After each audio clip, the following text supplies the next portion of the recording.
What's up, everyone? We're back with another video. Actually, I guess this is a series. I'm joined here with Alex Hall, one of our newest, team members. I guess you could call it. Alex, I appreciate you for hopping on with me and working on this series. We have an exciting thing to bring to everyone. We're going to break down and kind of introduce the state's football players to watch. So I don't want to self-proclaim me or Alex, for that matter, as a football guru, but we wanted to use our platform to kind of bring a shine of light to a lot of these kids that deserve some attention heading into this football season. Yeah, absolutely. And Nick, thanks for having me, man. Really appreciate it and excited to get this started. So we are going to first start with quarterbacks. These aren't in like some big ranking order, and I really want to emphasize that. I don't want anybody in the comments talking about why is so and so not ranked. And if we forgot anyone, just let us know, because we want to put that on our list and keep people to look at throughout the year. But first up's a Bentonville kid, Alex. I know you're more familiar with Bentonville than I am. Quarterback Evan Canode. Yeah, man. Evan looks really sharp, based off of team camp and the spring game they played, the 7v7. He's looked really, really good this offseason. His IQ is going to be the best thing that he's got going for him, and then Coach Grant in his corner. He doesn't have a Prevo or a Irvin to throw to, so Cano's really going to thrive off of his IQ, in my opinion. Off of first glance, you might think he's undersized, but he makes up for it, trust me. We'll stay in Bentonville. Aaron Orgel. So Aaron is a PA kid that moved to Bentonville. Have you got a chance to check him out yet? I have not. I did see a little bit of West at 7v7, but I didn't really get a chance to lock in on the quarterback. But I know that West has a lot of starters returning this year, and so that's only going to benefit him. Yeah, I'm excited to see how that move does for him. We head to Saline County to an interesting spot. We have Bryant's KJ Gilchrist and Kyler Shelby. KJ, I think, is a transfer. I think he moved in. Kyler Shelby, I think he was there. But there's an interesting quarterback battle with two guys that could be starters probably anywhere else in the state. Yeah, I got to see both of these kids play at the University of Arkansas 7v7. I don't know if either one of them got to get in a real groove because the coaches kept switching them out. Bryant kind of underperformed at the UA 7v7, and so I'm interested to see, what the coaches do with this situation. We stay in 7A, and you have Cabot's Tice Fletcher. Tice I'm pretty sure he's a good baseball player. I know Cabot's really high on Tice. Cabot might be a team to watch this year to kind of make some noise, especially with the new coach. I'm not going to call a state championship by any means. The 7A Central's loaded, but I wouldn't sleep on them for sure. Tice can make a name for himself. Well, we're going to have to see what happens. I'm excited to see what Cabot can do. I don't know a lot about Tice, but Cabot definitely needs some, new energy. We're going to stay in 7A for a couple more, I guess. You have Central. Montrell Thompson, I guess, thought he had the job locked up. Bryson Kennedy moved in. I think talent for talent. If you only look at the talent side of things, Bryson Kennedy, at least as far as his offers are concerned, he might be the most sought after quarterback in the state of Arkansas. So for him to move in and kind of steal Montrell Thompson's spotlight over at Central, it'll be interesting to see how those two kind of work together at Little Rock Central. Yeah, it was interesting to see that Bryson Kennedy actually played with Central at the 7v7, U of A 7v7, excuse me. Bryson's definitely the headline name right now. I haven't seen enough of either one of the two quarterbacks to say, hey, this one's better than the other. But that's another interesting, situation that we're going to see unfold as August gets closer. We'll talk about this more and more throughout this series that we're about to bring to everyone, but this team name's going to pop up a lot. I think they're in just about every single video. Conway has a quarterback, Ryder Cook. Conway's a team to watch this year. I think if there's going to be a year to knock off Bryant, it seems like this might be the year. And with the team that Conway has, Buck James has a loaded team. So I'll be curious to see how Conway comes together, and it'll start with their quarterback, Ryder Cook. Yeah, Ryder Cook gave Bentonville a lot of problems last year. that Final Four game, to get into the state championship, Ryder Cook played a really good game, and he gave Bentonville a lot of problems twice. Bentonville kind of took the cake, week 2, but then as whenever the playoffs and they matched up again, man, Ryder Cook was in stride. He was making plays. He's kind of a scrambler, but he can also get the pass off. And so I'm excited to see what he does. Is Ryder a senior this season? I think so. I Man, it's think so. gonna be special to see what Bug James can do with Ryder Cook and Conway this year. Because like you said, I do think if there's a year that maybe the 7A is a little bit more open than normally, it would be this year. So we're going to move out of the 7-8 for a little bit, and there's a kid that a lot of people aren't familiar with, Chasen Gordon, and now he's at Dumas. Dumas has a new head coach. The head coach came from their junior high, and Chasen's a 2029, so he's been with him the last few years in junior high. So it'll be interesting to see how the young kid shakes out. I know Dumas is really high on the kid. I think he's got a super bright future in South Arkansas. We will Yeah, move. Go ahead. I was just gonna say the next guy we're gonna look at is gonna be Austin Bourne. And I know, were you at 4A last year for state championships? I don't think I was. No, I wasn't. I wasn't. So this kid was electric. He was in all of my highlights. I mean, whether he was rushing for a touchdown, scrambling, throwing for a touchdown, Austin Bourne was electric the entire night. I didn't get to cover a lot of Elkins in the regular season because obviously I was with Bentonville. And so I got to see him at the state championship. And man, he really put on a performance. And I'm excited to see what he can do this next season. You want to keep it going with Slade? Yeah, I'm actually really excited to see what Slade and Coach Tommy Tice can do over in Farmington. Slade's a little bit of a more prototypical quarterback than Aiden Lester. Aiden was a little bit more of a undersized scrambler, but he still had a good arm. Slade's big. Slade's a big quarterback, so it's going to be a little bit of a difference for the Farmington offense. He actually came in for a game whenever went down last season, and he played really, really well against. I believe it was Harbor. I know he played against the 7A in week 2. Slade played really well whenever his name was called up. And so I'm excited to see what Slade can do with an offense of his own, especially under Coach Tommy Tice, who's, very good with offenses, as we know. So similar to being a big kid, the next name we got, Cooper Buss at Fountain Lake. He's a big kid as well. And I'm not going to pretend that I know a ton about him, but I know people are super high on him. Are you familiar with him at all?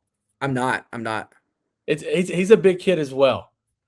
This next name back in your area of the state, Bryce Owens Harbor. Yeah, Bryce Owens is he's going into his senior year. He had a good year last year, and he's got a chip on his shoulder because of what happened in round 1 at Little Rock Christian last year. And I know he's eager to get back on the football field. Harbor's got a couple of good quarterbacks behind him coming up that are going to keep him sharp, especially going into his senior year. And so I'm excited to see what Coach Danaball and Bryce Owens can do, for 2026. The next name we got, Kingston Burnett. Now, Kingston's bounced around a little bit his last few years of high school. I think he seems like he might have found his spot. So his freshman year, he was at Baptist Prep, sat behind a kid that was an all-state type of talent at a small school. Went to Mills last season and sat behind Elijah Moody.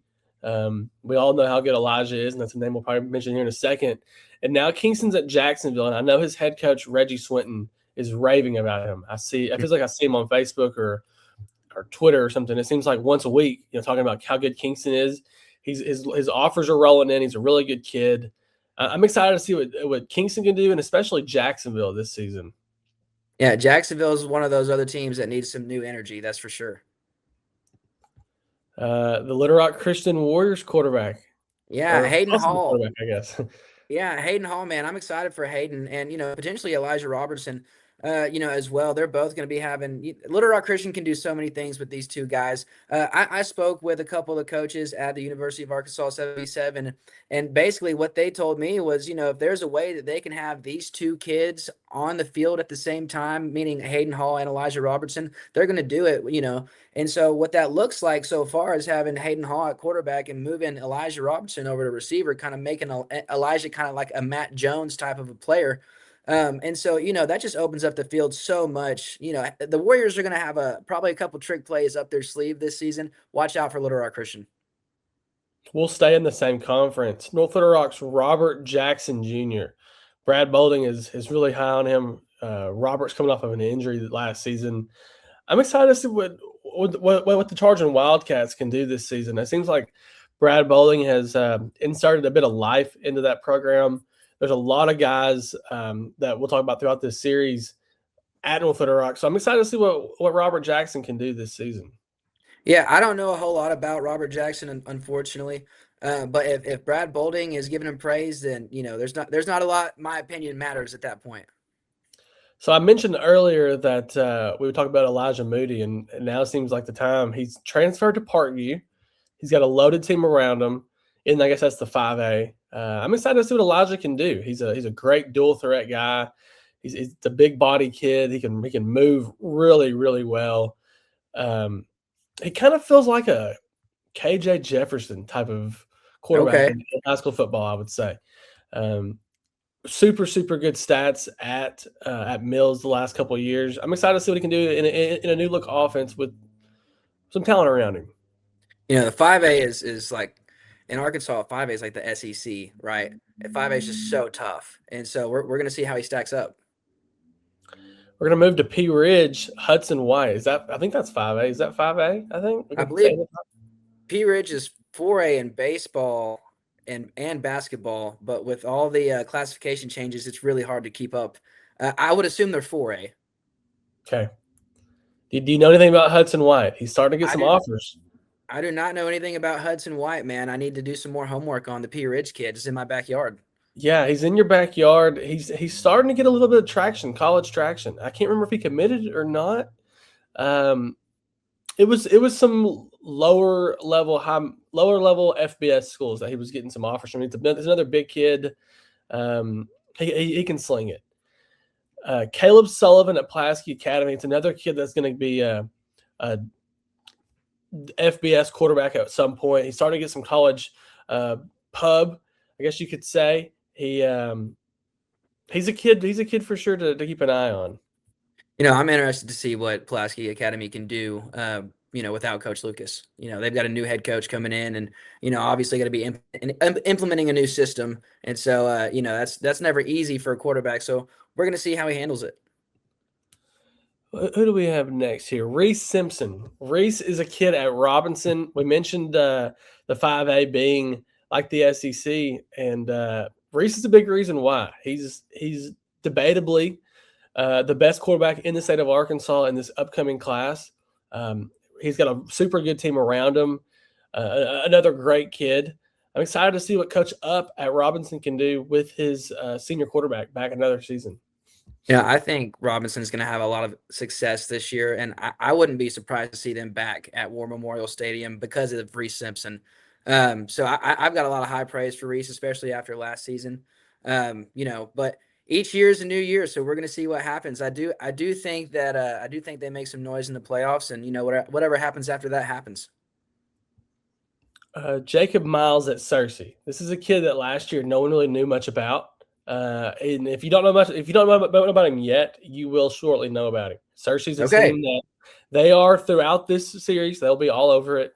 They had a great season last year in large part due to Jacob Miles. He was a sophomore last season.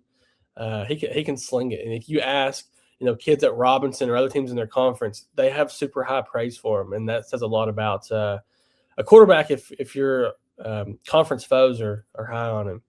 Absolutely. Yeah, 100%. I didn't keep up a lot with Cersei last year, but now that you mentioned this kid's name, I'm going to have to keep up with him. The Yeah, Lions haven't absolutely. had a lot of headline players especially quarterbacks previously, so I'm excited to see this kid play. Talk about Easton Barksdale. You know much about him? Man, I've heard his name and I've seen him on Instagram, but I have not seen this kid play in person. So, anytime Kevin Kelly is high on a quarterback, you kind of have to take notes of it. And if you see him on Twitter, Kevin Kelly on Twitter, he is raving about Easton Barksdale. And on 7-on-7 stuff, he makes the right throws. He's a big kid. I'm looking forward to seeing Easton Barksdale. I like it. I like it. Next up, you got a senior incoming, Cole Creighton. Cole's been quarterbacking the Saints for the last 3 years. I know he had an injury in there at some point, but definitely excited to see how Cole can handle the transition over from 6A to 7A. Charlotte Christian's going to have a really tough schedule this year. I mean, every game is going to be a battle. 7A is no joke. Not that 6A was either, but 7A is the real deal. And so, I'm excited that they didn't have a transitional quarterback during, this. I'm excited to see what he can do in 6A, and then excited to see what Creighton can do in 7A as well. Talk about Logan Hart. It's a Springdale kid. He's a young kid. He's a kid that a lot of people have seen on social media for a Yeah. while. Yeah, his social media is popping, man. I mean, he's got like 40,000 on Instagram. I'm sure he's big on other platforms. I've been friends with his dad on Facebook for a couple years, and he's just always at a camp. He's always working out. He's always doing something. His parents have him, whether it's his parents doing it or whether it's his own doing, the kid's always staying busy. And so, I'm excited to see what he can do at Springdale. He hasn't had a shot, to be the leader of his own team yet, to hoist his own team. And so I'm excited to see what he does at Springdale. But it's 7A, and Springdale's playing in a tough conference. The 7A West is no joke. And so he's got his work cut out for him for sure. And we're gonna see if he's up for the test.